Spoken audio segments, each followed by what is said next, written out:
Hi Binoy, how was your holiday?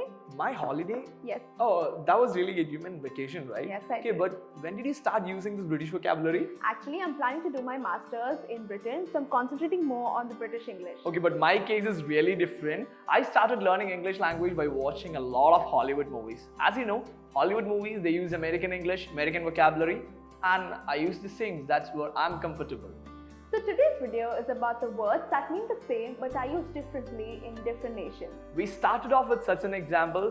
She told holiday, whereas I told vacation.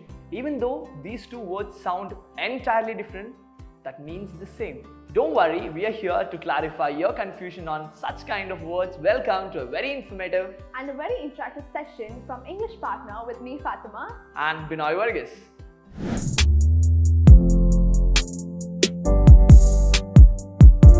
Okay, to start with, I told you we are here to discuss about the words which means the same but are used differently in different languages. But I don't think there is a meaning in giving you very difficult words which we don't use. Instead, if we are discussing the words which we regularly and commonly use in our day-to-day life, that will be very useful for you, right? Of course. Okay, so let's start from our day-to-day life. That's great. Let me ask you something. Yesterday we went to a restaurant for a food, right? And after having the food, you asked the bearer something. Do you remember what that was? I think I asked him for a bill. Yes, she asked him for a bill, and that's our first word. Bill in British English turns out to be check in American English. Also, do you remember there was a sweet yesterday at the cafe? Did you taste it? Sweet? Oh, candy. Yes. Okay, so that is the second word. In British English, it's We sweet, say the word sweet. but in American English, it turns out to be candy. By the way, Binoy, there was a set of biscuits I really liked. Okay, so that was a set of biscuits for her, but that would be a set of cookies for me. Biscuits In British English and cookies. in American English. Can you see the sofa over there? That seems very comfortable. Can we Oh, share? that one. You call it a sofa, but I would say that's a couch. Because in British English we say sofa. And in American English, we call it a couch.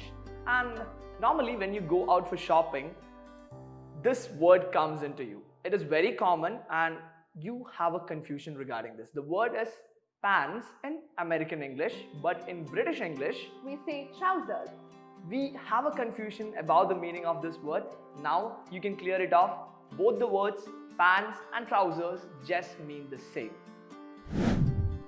I think I should book a taxi now because I'm getting really late. Taxi, okay, that's interesting. Taxi for her in British English, but a bit different for me in American English. We call it a cab.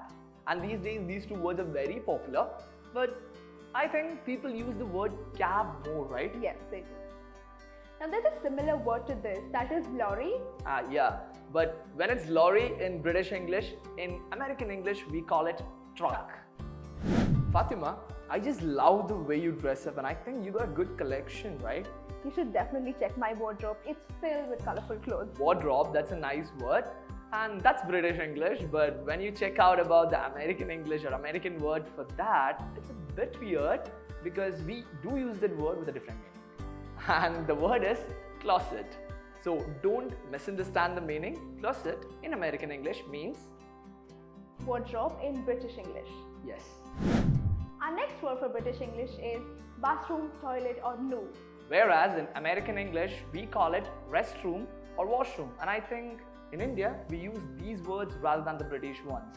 And Fatima, I gotta tell you something. Yesterday, I was staying in a hotel and there was a front desk officer. She was so polite to me. You mean the female at the reception? Oh yeah, that is also different, right? I call it front desk because that's a vocabulary in American English, whereas Whereas in British English we say reception, which is more commonly used in India.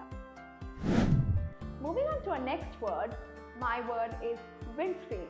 I'm kind of excited to know what's yours. okay, in American English, that's not much different. We call it windshield rather than windscreen. Okay. Now let me tell you one more thing. Our next word is something we've always heard since we were childhood and we always used it when we were very small. That's none other than rubber. And gradually we evolved this to the American version. Okay, so you might be thinking, what's the American version? You already know this word. We used to use this word rubber when we were in our, I would say, pre-KG schools, and Yeah. after that we started using the word eraser. these means the same and you know it, but the difference, you might not be aware about the difference. The difference is rubber In British English. and eraser in In American American English. Our final word for British English is the word rubbish. Rubbish in British English is used as garbage in American English. So guys, don't worry if you know these words because you can always use them in a conversation. And now you might be thinking, we already know these words. I know you know these words, but the thing is, you should be aware about the differences between these kind of words. Even though the meaning is same, these words are used differently in different countries. The only difference is British English And American English. But in India, we use all these words. So be confident and you can use all these words and improve your vocabulary. Binoy, I think I'm getting really late. Could you drop me to the lift? Oh, lift? Okay, she told lift. That's British English. In American English, we call it elevator. We gotta hurry up because she gotta reach her home as fast as possible. So signing off from today's session, don't worry, we'll be back with another informative and interactive session from English Partner. Signing off, Binoy Vargas. And Fatima Abdullah. Bye-bye.